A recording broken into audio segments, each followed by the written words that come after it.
Hi, welcome to Project Elivate, where we will discuss all things related to health, hormones, aesthetics, and longevity. The topics discussed are the opinions of Olivia Stivers, nurse practitioner.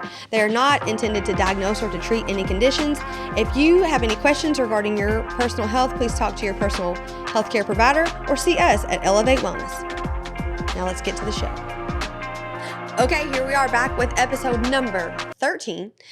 Today's topic is going to be, so a couple of weeks ago, we did a deep dive into how Marissa would interpret labs, like remember the whole art thing and whatnot. So today we're going to take that and apply it to like a real life scenario, patient and do like a case study. So without obviously further ado. Yep. Listen, I'm going to try to explain this the best I can. It's a very simple topic at the root, but you can make it as deep down the rabbit hole as you want to go. I'm going to try to give this to you in a bite-sized, approachable piece. Okay. So I was talking about before when I take and do someone's lab, I write at the list their symptoms and things like that. And then I look at their labs to see how those correlate. Well, let's talk about not necessarily just one specific person, which I am, but I'm going to relate this to the general population as well, because she is a direct example of what our average population looks like. So today we're actually going to be talking about a topic that we learned about when we went to our Avexius Health Solutions. It's a like more of a detailed, more advanced training on peptides and hormones and nutrition. Yes, they talk about like diet and things like that and hormones and how we help supplement our life basically. But they are a bunch of providers. I'd hate to see how much money is between these people, but they all come from different walks of life. They're cardiologists, gynecologists, endocrinologists, you name it. This team is very well diverse. In particular, one of them is Dr. Laval, and he talked about the term called metaflammation, which is a term that he kind of coined back in 2008 from what I could find last night. I was researching. And it was just a generic overview to try to help his patients understand what was happening inside of their body. So inflammation, as you know, is just a inflammatory response. Things are heightened, things are working hard in terms of like necessarily like your arteries or something. They might be inflamed. You have plaque buildup in them. Think about a wound, inflammation, redness, irritation, swelling, things like that. Just trying to give you a visual. And inflammation, for short terms, that's not a bad thing. No. That is when we have an assault or if we have a virus or something, inflammation is how it sends those good helper cells to fight that and heal. Yep. But then we have to settle it back down. Yes. So what happens with meta-inflammation is you have a chronic long-term inflammation that never stops. So you have all hands on deck 7 days a week, 365 days a year. So you little workers are working. So we're going to start. I'm going to try to come back a little bit and then I'll refer it over to this patient. So the best way I can try to talk about metaflammation is a lot of people prior to had heard of metabolic syndrome. And if you haven't, I'm going to give you the definition by Harvard. Metabolic syndrome is a condition that includes a cluster of risk factors that increase your chances of having a heart attack, stroke, and or coupled with diabetes. These risk factors include central abdominal obesity. So there are specific requirements for men and women. We're not going to go down that, but having a larger waist, high blood pressure, an impaired fasting glucose, which is your blood sugar level in the morning when you first wake up on an empty stomach, high triglycerides or low density lipoproteins. Those are our bad cholesterols we talked about last time. And then low good cholesterols or HDLs. Okay. So, these coupled risk factors, which is the majority of our population, and we see that a lot in our patients, honestly. They come in, they are overweight, they have a poor protein diet, they have a high carbohydrate, high sugar diet, high fat, and they are struggling exactly with these issues. Their blood pressure is high, their insulin resistance is high, things like that. So metaflammation, also known as inflammaging, and metabolism, and leads to metabolism-induced inflammation. So why it's called inflammaging is, again, Your body has been so inflamed for an extended period of time, it is no longer helping you. It is actually hurting you. Because the point of these receptors and these white blood cells and these macrophages or all these cells that come in and try to heal the area is to do their job, get in and get out. Clean up. Clean up. Yeah. But if you are constantly microdosing yourself with a problem, they don't never get time to relax. They never get time to go away. So by default, your body's having to work twice as hard to help you get through life. It's going to wear you down. Point blank period. It's like getting in your car, never changing your oil, never putting gas in it. She's going to blow up eventually. Yeah. Things will just, it gets mucked up. I think too, when we're talking about our cells, our cells' job they're supposed to grow, divide, and replicate. Yep. Just keep doing that thing. So when when this process is going on, they're needed elsewhere. they're called senescent cells. They just arrest. Yeah. They literally freeze. They're just taking up space, doing nothing. They're just like that. They've lost all their juice, bro. Yeah. So, for example, I'm going to come and kind of give you a visual picture with my patient. I have a new consult. This woman is 62 years old, okay? And usually, that's something else I found, usually metaflammation is your highest risk factors for like your cardiovascular stroke and stuff is at the age of 60 because you've had this low inflammation for most of your life. This woman is a walking example of this. She is 62 years old. She is 250 pounds, and she is 5'5", okay? So we're going to look at some things that's going on, okay? So according to that metabolic syndrome criteria that leads to metaflammation, let's talk about it. So abdominal obesity, 250 pounds, 5'5". She's more than likely, without even seeing her, she has some central obesity, which our in-body would also show. It would tell me how much body fat she has, how much visceral fat she has. That is the fat around her organs. I don't have that here with me, but more than likely, I'm a guessing woman. She's got it. Okay. Next, we're going to talk about high blood pressure. Her blood pressure on her vitals was 190/88. That top number is, well, both of them are kind of treading, but she has high blood pressure. It's not the worst blood pressure I've ever seen, but it is high. Definitely high.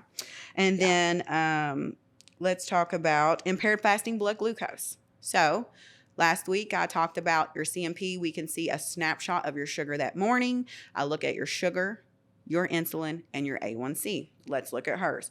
Her fasting blood sugar for that morning was 145, okay? Her insulin, where sugar goes, insulin follows, was 24.5.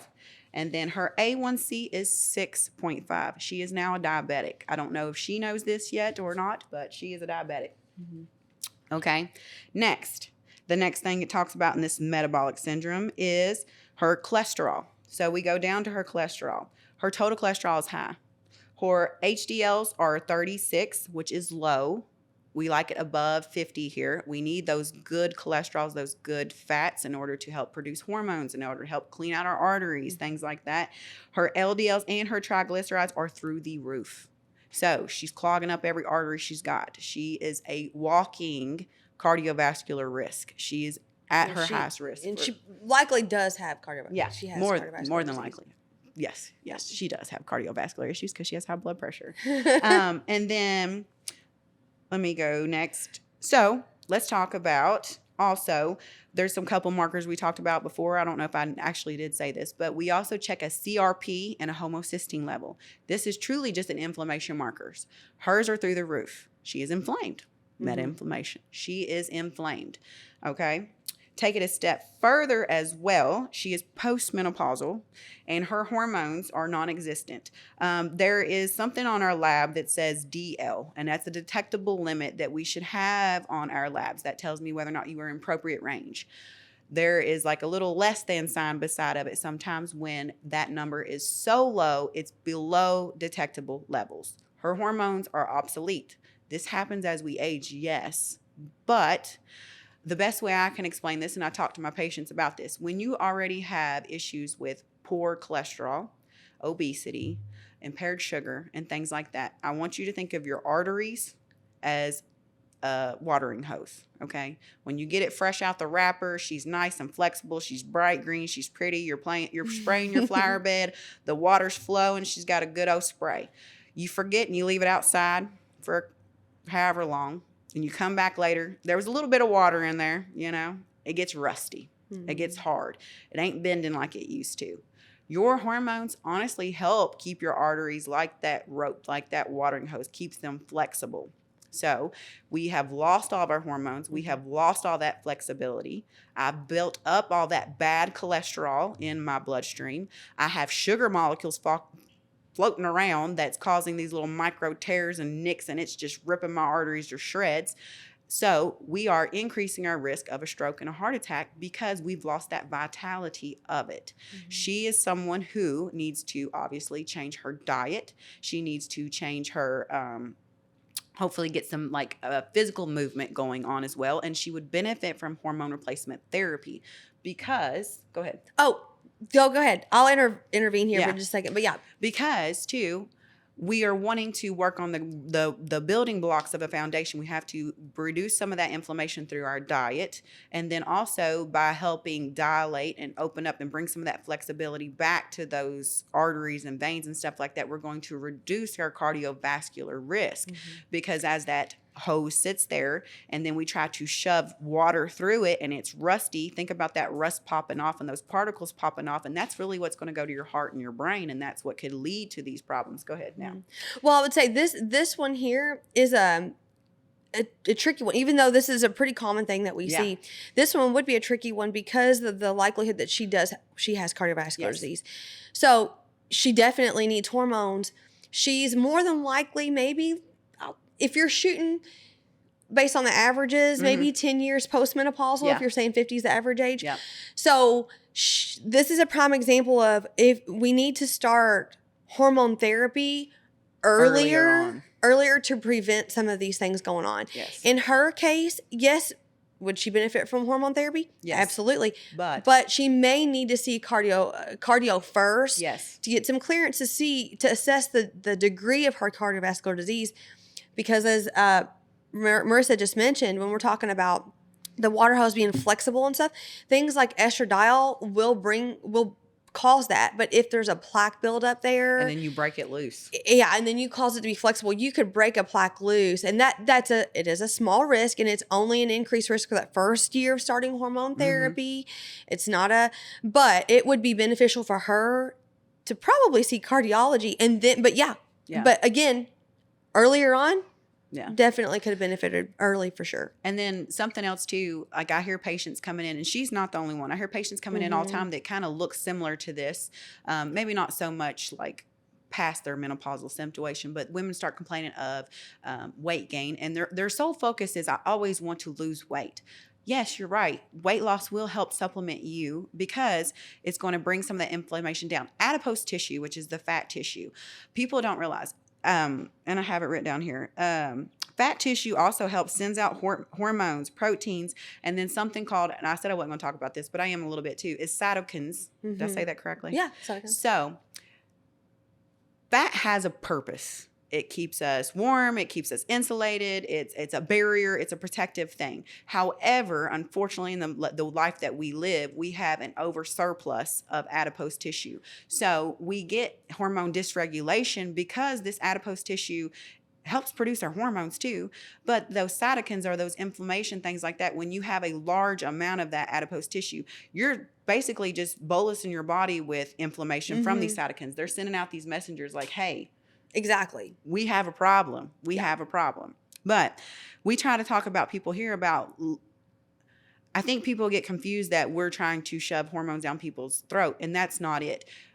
You cannot out supplement poor life choices. So that's where we tell people, like she just said, your safety is my first concern. I would have her go off and do like a calcium score just to make sure her like heart and everything's okay. But we need to bring this inflammation down by reducing our carbohydrate, our sugar intake, getting down that central obesity, bringing down her A1C and things like that.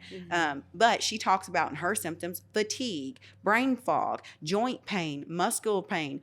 We could have prevented this had we built the building blocks before. And this comes back to my own, like I can only say this in myself too. I'm going to just talk about myself, for example. I struggle with back pain. I struggle with inflammation. I struggle with sciatic issues. I struggle with eczema. I struggle with migraines and things like that. That all tied back. I had one yesterday, but I think it was more so caffeine withdrawal. But My migraines and my eczema and my inflammation and my pain is worse when I'm off my diet, when I am sitting here eating these carb-rich, sugar-refined foods. And honestly, that's what drives me as a person to do better, because as we get older, this only becomes you only get older. You can't reverse the hands of time. So I want to create A good foundation. a good foundation to build upon. And so I don't look like this, because honestly, this woman right here, this could be my mother. This could be my daddy. This could be anybody. This right here is our population. We are overfed. We overindulge. We don't move as much as we should, because we mostly work sedentary jobs, not discrediting anybody out there that works physically laborious jobs. But we have to set the ground for this. You are aging yourself at a rapid rate because your cells are trying to work so hard to help you just live that they can't even go off and do their jobs appropriately. Like she said, they're sitting here spinning off, like they literally stop. They're just in rest. disarray. They're just in disarray. There's too many tasks to be done. There's too much healing there's too many cells to be rejuvenated, that it's just like, what am I supposed to do? Like, what do you want from me? Like, I can only be in so many places at once. And I just think, how do I say that? Like, I'm trying to think the best way to say this. I just think that people always want to put off their building blocks for later in life. Okay, good. There we go. Yeah. I don't know how to say that nicely. And it's like, I hear it time and time again from my patients. I don't have the time. I have to take care of this person, that person. I got to raise my kids. I got to take somebody to work. When you're gone, what's left? Yeah. And not to sound discouraging, I don't believe it's ever late. To start working on it. No. But young people, listen to us. Listen. Yeah. Start putting in the time now. Start now, so that way you're not working backwards and 10 times harder to try to get ahead of this and try to repair. It only gets harder. Yeah. And we have both sat on the other side of the conversation too many times to tell somebody, hey, by the way, you're a diabetic. Oh my gosh. Hey, by the way, you're going to have, I was an open heart recovery nurse. Like, hey, you had to have a bypass times 5. Yeah. Don't wait until there's a problem. And that's what's wrong with our healthcare system right now. We are waiting. We're reactive in our approach. We're waiting until there's an issue. If it ain't broke, we're not going to fix it. Don't let it become broken. And that's why I wanted to go over those lab interpretations before, because how many times, like I said before, did your provider say you're fine? But all this stuff is creeping up on the back end. You have all this inflammation that's building up. Now you have a problem. And, that's really, like, again, another testimony to myself. When I was working as a bedside nurse, that was when I was my biggest. And I saw another girl that was similar age of me. She came in, she had to have both her feet amputated. She was a diabetic. My father is a diabetic. My grandmother is diabetic. And it's just like, I'm sitting there, same amount of weight as she is. My A1C was tittling. And I'm just like, this is me. This is me. And it's like, I have to work. I had someone make a joke the other day. It's like, why you work so hard for a mid physique? I'm going to throw that out there. But first of all, it's more than the look. It's more than the look. Yeah. And that's what she said. It's never too late. Yes, I wish if it's some buts, coulds and whats. I wish I could have been taught at a younger age how to be physically active, how to regulate my diet and stuff like that, so I wouldn't have to work so hard now that I'm older. However, don't get discouraged, because, and Olivia asked me this one time. She was like, I wish I understood how these people feel. And it's just like, I can tell you exactly how they feel now. I'm going to say that softly because I can't speak for the world. But personally speaking, I was miserable. And it's like, even when you're inflamed, like at a cellular rate, that impacts your cognition, it impacts your mental capability. I was depressed. I was overweight. I was unhappy. I was miserable. I got up. I did my job. I was a good person. I sat here and I did my all by everybody, but I didn't take care of myself. So I'm steadily falling apart, and people are like, oh, we love you. We love you. We love you. I wasn't about to be there much longer to love. For real was what it was. And it's just like, I wish every time patients tell me how bad they feel, I wish I could just take my soul or my heart and tell them, this is not it. This is not how you have to feel. You don't have, granted, I can't take away all the aches and pains, but what is it? 5 pounds, like a pound is 5 pounds of pressure off your knees. Is that what it is? It's like little things can improve your overall quality of life. Like, I had a patient that told me she couldn't really work out. She was doing like leg exercises at her chair and stuff like that. She walked to her mailbox. Bro, That is That's the a big biggest deal. win that I've ever seen. She was like, Yeah, I ain't even that's seen a my big deal. driveway. Mm-hmm. And it's like, you don't understand. Or being able to pick up their grandkid just because they wasn't even able to do that. And like little things lead to big wins. You work so hard your entire life for a paycheck just to end up with a body that you can't even enjoy it with. Exactly. Amen, sister. For I'm real. telling you. And I know I got a little off Yep. on the topic because this is more of a casual conversation, but I just want you to understand, like, you are rapidly aging yourself just with the lifestyle that you're living. And I'm not telling you go fix it all in one day, but little wins lead to big things. And I've said that before. Like, I don't want to have to work my whole entire. I love my job. Don't get me wrong, Olivia. Right. I do love my job. We want to retire one but day. I do, and I don't want my retirement to be on a home on a bedpan. No. Like truly, like I don't want that to be. I've worked my whole life for this. Yeah. And it goes back to this concept. You're going to pay for sick care, whether Yeah. you realize it or not. That's what you're paying for. You're going to pay for well care. I see my health as an investment. I'm going to invest in that no matter what it is. My time, my money, my energy, my relationships, everything. Yeah. I'm willing to invest in that because it pays off in the long run. Oh my gosh.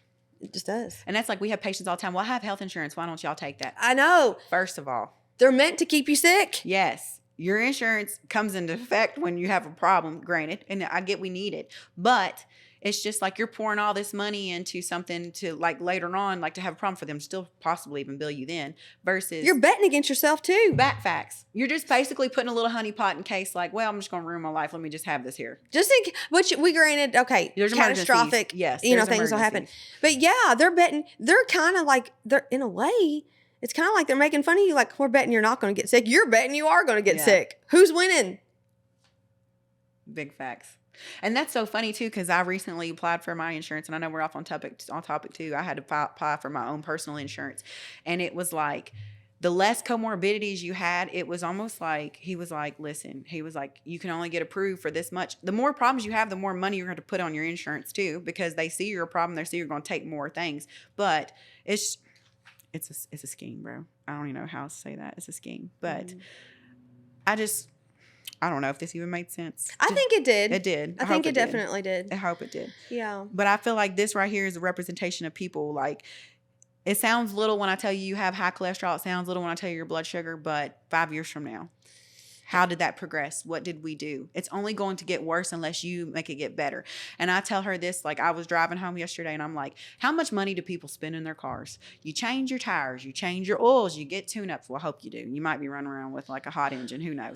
But it's just like, and then we have patients here too. They come in and they get aesthetics. They get filler, they get Botox, they do all this little pretty stuff. Yeah. But if you're rotten from the inside out, what are you doing? Yeah. What are you doing? You know, you just have to invest in yourself. Yeah. I hope that made sense. It did. I thought it was good. I hope it did. Yeah, I thought it was great. All I can ever do is relate it back to personal stories. Like, I feel like Olivia is very good with like educational, like means of terminology and stuff like that. No, I think you And then- educate. I do. I mean, great, I yeah. do. It's just a different style. Yeah. Like, I just have to relate it back because, I mean, it's a lot to understand. And if I could go back this or that or with or without, if I could go back in time and tell myself what I know now, I'd probably smack myself across the forehead. Yeah. Well, Like, honestly. Yeah. But which is why I'm just going to say this real quick and then I guess we'll close. But I'm so grateful. I don't know if I tell you this enough. Mhm. I hope I do, or at least I hope I show it. I really do. I am so grateful to have someone like you in our team because you do come with this whole fresh new perspective. And I know that you're relatable. Yeah. I know that you are real. I know that you've lived both sides of this life. It's a challenge every day. Yeah. It is a challenge every day. It does get easier. Let me say that. But I have to make a conscious decision to get up, to put my outfit on, to go work out. Like, but it's a battle for me. And if I'm always going to bet on me to win. Like, Oh, yeah. big facts. For sure. Big facts. Like, I'm always going to bet on me to win. And it's so funny. I look back at pictures of myself all the time, and it's like, that was a lifetime ago. Like, I don't even remember who that person was. Like, I see me sitting there in my face. And it's so funny how you can physically see inflammation. My face was like a little Krispy Kreme donut, like the beacon of the Lord.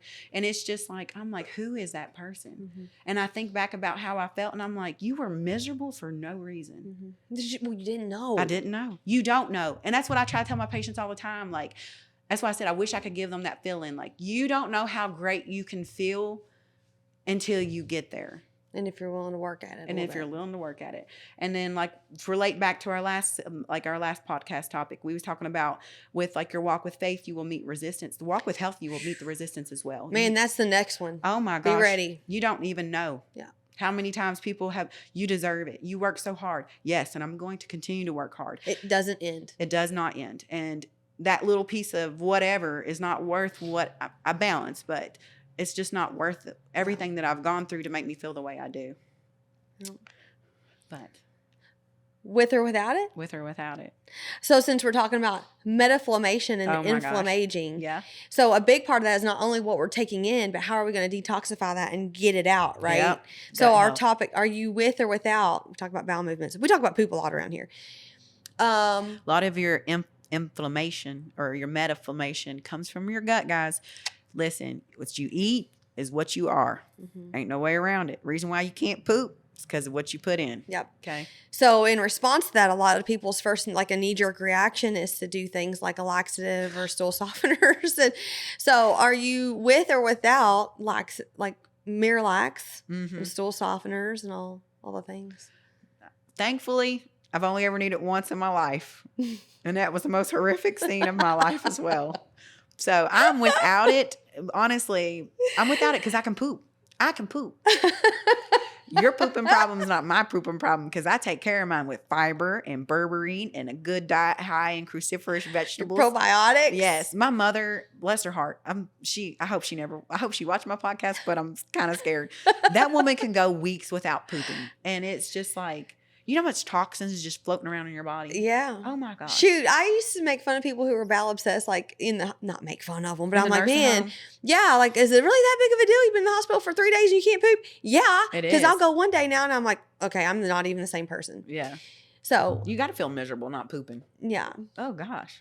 So I would say I'm more with things like fiber and probiotics, water, things that kind of keep these things, berberine, Yeah. keep things moving in the right direction.